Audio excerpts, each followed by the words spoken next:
Assalamu alaikum wa rahmatullahi wa barakatuh. Kitab Tawheed regarding sacrifice of animals.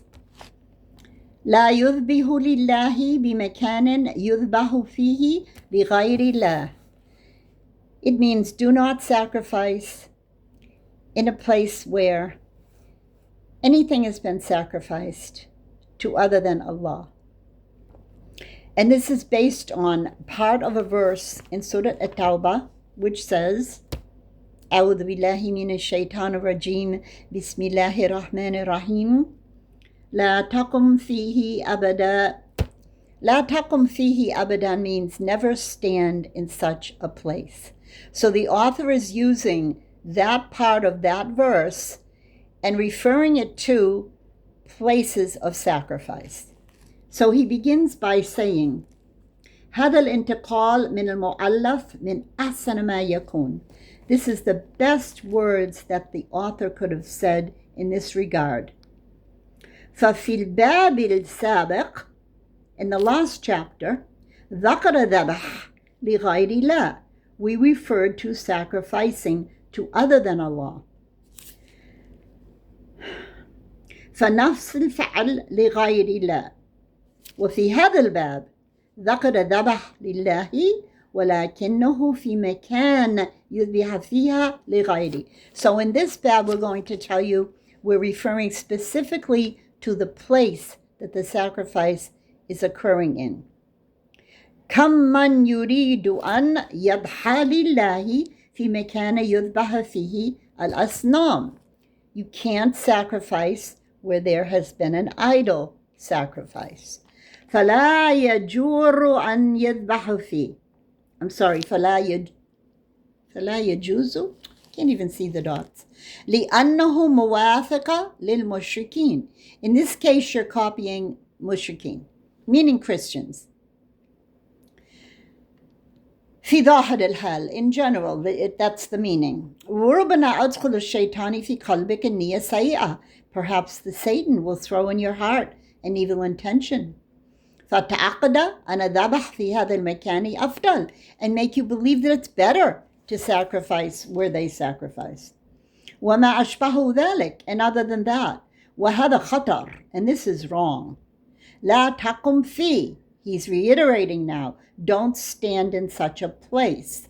However, this is referring in this verse in Surah Tawbah to masjid and to masjid darar, and we'll get on to what he means by that. الضمير الغيب يعود إلى مسجد الدرار. So this fihi, this damir he, is referring to the masjid al-darar. The masjid al-darar is niyyah fasida. Why? And he gives you another part of the verse. قال تعالى والذين اتخذوا مسجدا ضرارا وكفرا وتفريقا بين المؤمنين وإرصادا لمن حارب الله ورسوله.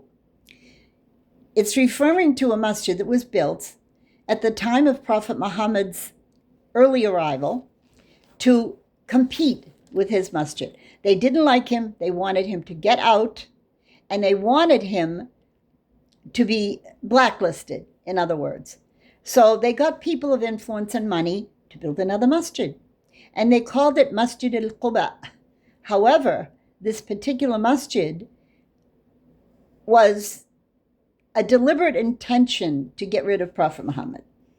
And so now, Masjid al-Quba lihada yusami Masjid Darar. So they changed the name, the Sahaba changed the name to be the Masjid al-Darar, meaning the harmful masjid. Number 2, al-Kufr billahi لأنه يقرر فيه الكفر. They call it this because kufr is repeated there. يقرر فيها. Repetitive kufr. لأن الذين اتخذوه هم المنافقون. So the ones that built it were hypocrites. I think that might be enough for now, seeing as this is the second time I've just done this. Oh, yes, and then they also say, in defense of themselves, وَلَا يحلفن إن أردنا إلى الحسنى. We are swearing that we have had a good intention. And فهذا سنة المنافقين, this is what they always say, the hypocrites. Al-iman kadhiba, they're liars regarding their iman. In nafiya, it means that word in is used in a negative sense. بدليل وقوة الاستثناء بعدها أي ما أردنا إلا الحسنى. So he's using a grammatical point here that we're only merely إلا husna. إلا here it means we mean nothing but goodness. وجوابا هذا اليمين كاذب. When they're swearing this way, Allah says in the Quran, Wallahu yashhadu innahum lakadibun. Allah is testifying that they're liars. So this subject about this Masjid al-Haram is a famous subject throughout the seerah, Masjid al-Darar, because what has happened since then? Lots of a similar niyyah, similar intentions to get people away from going to a particular masjid that is following the correct manhaj, we say, manhaj, however you want to pronounce it. It means the curriculum of, are you really following the Salaf Salih? Are you doing this sunnah properly? No, we don't want you guys around. We're going to build another place and we're going to get all the people to come to the other place, which is filled with hypocrisy. So I want to concentrate to tell you about this a little bit more. There's more in the Quran that says, أَحَقُّ وَأَن تَقُومُ فِي. Regarding this, Surah Tawbah, it's more worthy that you will stand in the correct masjid. أَحَقُّ أَن تَقُومُ فِي. It's better for you to stay in the correct masjid. How do we know? أُسِّسَ عَلَى تَقْوَى. Verse 9, Surah Tawbah. It was founded on piety. Ussisa ala taqwa. Its foundations come from observant people who know what they're doing. More grammar. We don't need this.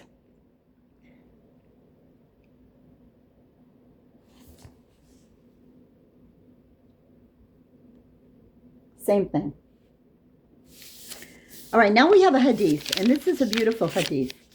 This hadith is in the collection of Abu Dawud. وعن ثابت بن دحاق رضي الله عنه قال نظر الرجل أن ينحر إبلا ببوانة. A man made a vow that he was going to kill a camel in a place called Bawana. Bawana, I looked it up. Some of the shuyukh say it's in Saudi, others say it's in Iran, others say it's in Kurdistan, others say it's in Iran. No matter. These men decided that they were going to make a vow to kill a camel in Bawana. فسأل Nabi, they asked Prophet Muhammad sallallahu alaihi wasallam, فقال, and he said, هل كان فيها وثن من أوثان الجاهلية? Have there been idols here before in the days of ignorance? قالوا لا. قال فهل كان فيها عيدا من إيادهم? They said no. And then he said, have you ever celebrated any festivals of the disbelievers there? قالوا لا. فقال رسول الله صلى الله عليه وسلم أوفوا بنذرك, then fulfill your vow. فإنه لا وفاء لنذر من معصية الله. There's no fulfilling vows in something that is in disobedience to Allah. وَلَا فِيمَا لَا يَمْلُكُ ابن Adam. Nor do you have to fulfill a vow with something that you don't yourself have the means to do it in. You don't have the money, let's say, or you don't have the ability to fulfill this vow, then it's okay. Now, let's go to see more. Okay, the word nadar. We say vow. Nadar. Ilzam wal ahad. It means you must do it. It's like a contract. Istilahan, and what does it mean in the science of hadith? إلزام المكلف نفسه لله شيئا غير واجب. You're telling yourself you promise to do something that is not wajib. Allah has not required you to do this. غير واجب. وقال بعضهم لا تحتاج أن نقيد بغير واجب.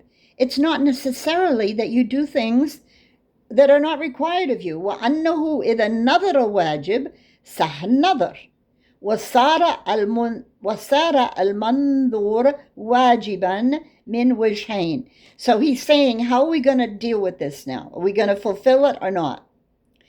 من جهة النظر, speaking of a vow, ومن جهة الشرع, speaking of what's required by Islamic law, شرع. ويرتدب على ذلك وجوب الكفارة إذا لم يحصل الوفاء. Okay, now we're going to talk about kafara, which is not, I don't think this is specific to my audience. Kafarat al-yamin. What do you do when you make a vow and you don't fulfill it? How do you make up for it with kafara? And this, now I'm not going to go into this because this is really for people that know what they're doing. Why? Because another fi asl al-makruh. He's saying here that vows in general fundamentally are hated. بل إن بعد أهل العلم يميلوا إلى تحريم. Most or many scholars, he's saying, some scholars literally forbid it.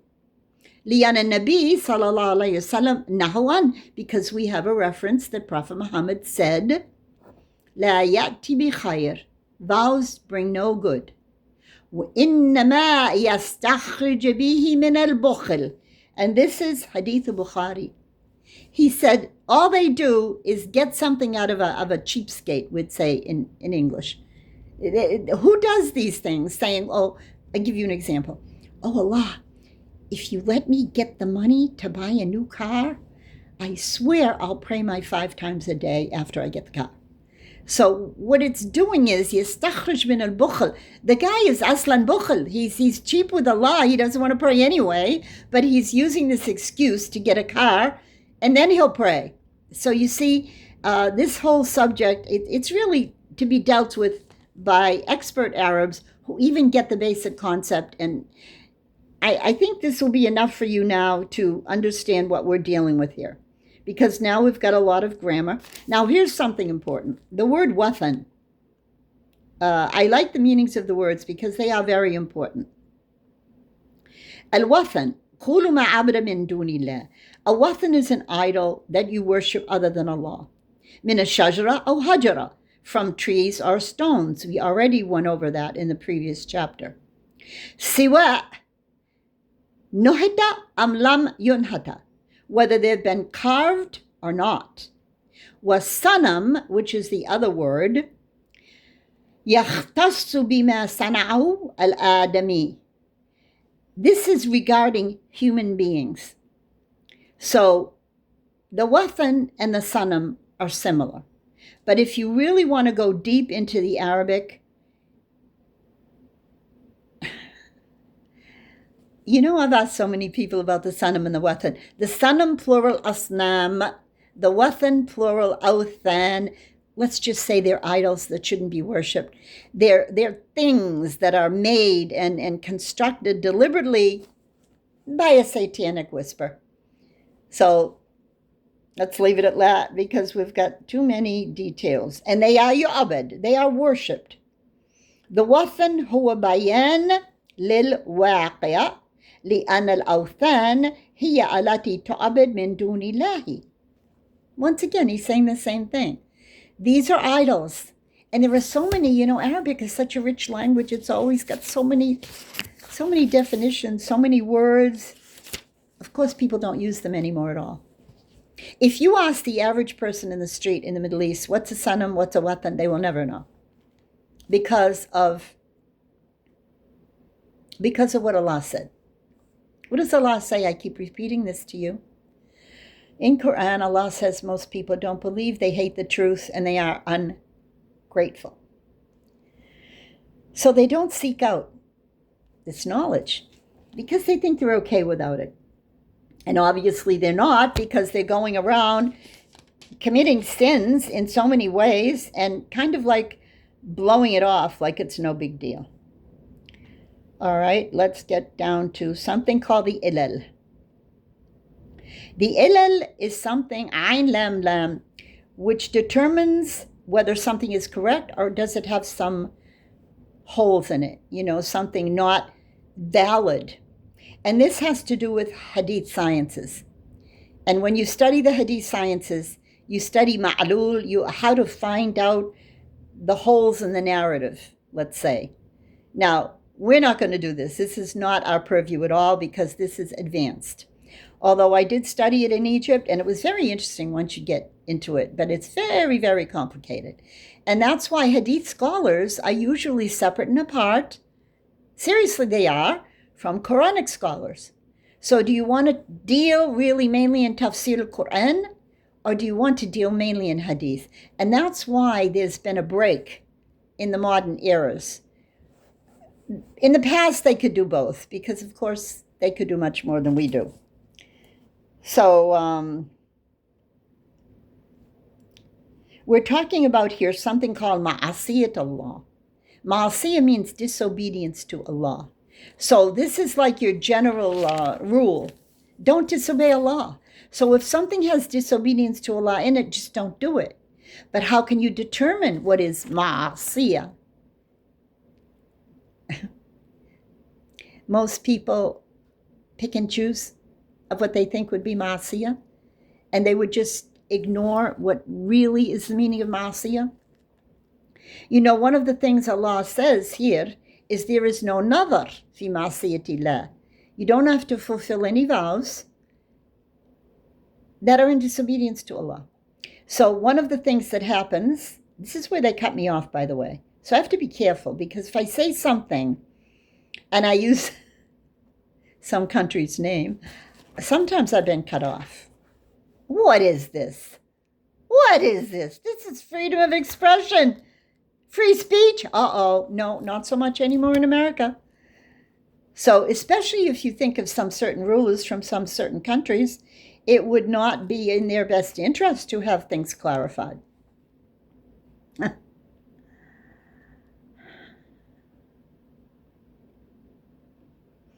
Here's a hadith. وَمَنْ نَظَرَ أَنْ يَعَصِيَ اللَّهِ فَلَا يَعَصِي. And this is hadith in Bukhari. Whoever makes a vow to disobey Allah, don't. فَلَا يَعَصِي. So all of your vows that you made about forbidding, can I say it without mentioning the country? If you forbid, for instance, your wife from visiting her family, and you say, I made a vow, if you do, I'm going to divorce you. Is there something wrong with telling you that that's forbidden? It's called qatiya silat al-rahim. Qatiya, cut, silat, chain of the womb. No one is allowed to cut you off from your relatives. Now we have another hadith.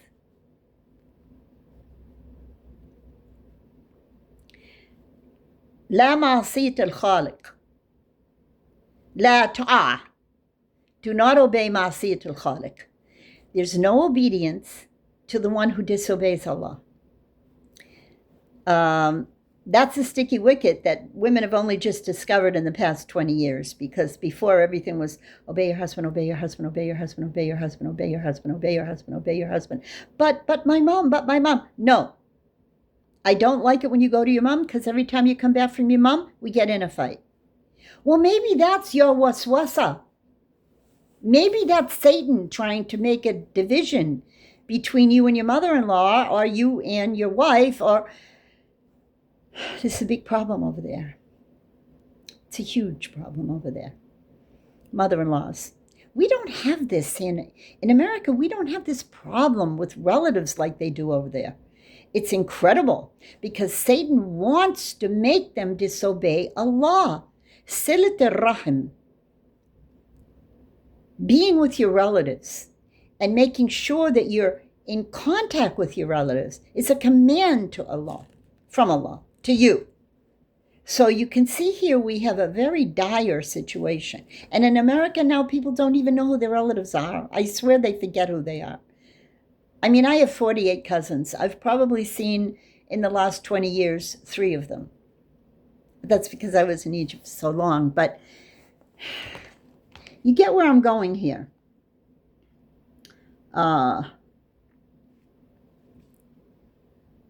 وَمَنْ نَظَرَ أَنْ يَعْصِيَ اللَّهَ فَلَا يَعْصِيهِ. So if you take a vow to disobey Allah, just don't fulfill it. Do not obey. I think we might be coming towards a conclusion here. Just going over some important points to make sure that we understand the main points here. And the main points here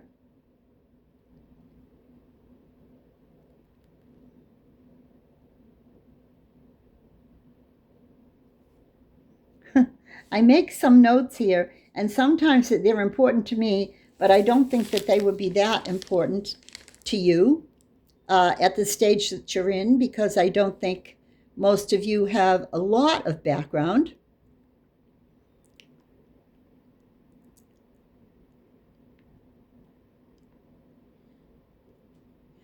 If there is a مكان الشرك حرم أن يعمل الإنسان ما يشبه الشرك فيها مشابه المشركين. You see, this is dealing with the place of sacrifice. You're not allowed to sacrifice where, let's say, pagan sacrifices occurred. Now, many people say there's no halal sacrifice in America because the Muslims don't have a slaughterhouse where they can actually be certifiably attaining halal meat. And why do they say that? I'm just going to give you some extra stuff that I learned when I was there. In order to have your jazar, the butcher, sacrifice in a halal way, they're very distinct, over there. This jazar must be known to pray 5 times a day in the masjid. It's a pretty high priority that he is a really true believer. And he must know the shurut of the dhabh. Another word is qurban, the word that you sacrifice because you're worshiping Allah. They call it the qurbani. That's why the Pakistanis use these words. You might wonder, what's qurbani? I don't hear that over there. Well, it's okay. It means qaraba, to get close to Allah. So, because we have restrictions in America, because nobody's cared, these restrictions will be lifted when people start to pay attention and care. Now, I'm just going to leave you with this. I hope you aren't going to cut me off. We're 23 minutes. And you might get angry, you people up there in the, what do they call it, the ether? But I'm going to say it anyway. And now if you cut me off, I'll know what a zalim you are. Oppressor. The last time they cut me off, I was speaking about something they didn't like. So now I'm going to speak about something that they're probably not going to like, having to do with the slaughter. The first year I was in Florida, I was taken by some good Muslims to the Eid slaughter. And they took me to a place that they had reserved. It was a large, like a park, but it was not a park, it was land. And they had mainly Moroccans, my friends, and they were slaughtering properly because they know how to do it, because they came from Morocco and they're the religious ones. That's how I got hooked up with them, from the good masjid, Salafi masjid. But in the same spot, I saw and I witnessed, I'll say it, Bangladeshi people who shot the cow in the head. Now, this is not allowed. This kind of thing is completely 100% forbidden. Somebody's knocking on the door. Hold on, 1 minute. That was the neighbor asking me if I needed anything at the store. Well, guess what? I forget where I left off, but I think it was this. This is the last point of this lesson. He's talking about mushabiha al-mushrikeen. So he's getting very now forceful. Regarding the slaughter in a place where they slaughtered, now he's regarding everything in general. And he's saying, don't act like mushrikeen, meaning those who are not Muslim. I mean, shirk, it's defined usually regarding, it should be all of them, but they usually say the mushrikeen are the Nasara, because they have shirk, which is obvious. They pray to Jesus. Whereas they don't usually call Yahud mushrikeen, because the Yahud, even though they have so many wrong things, they do not have other worship objects like prophets and Jesus and other things.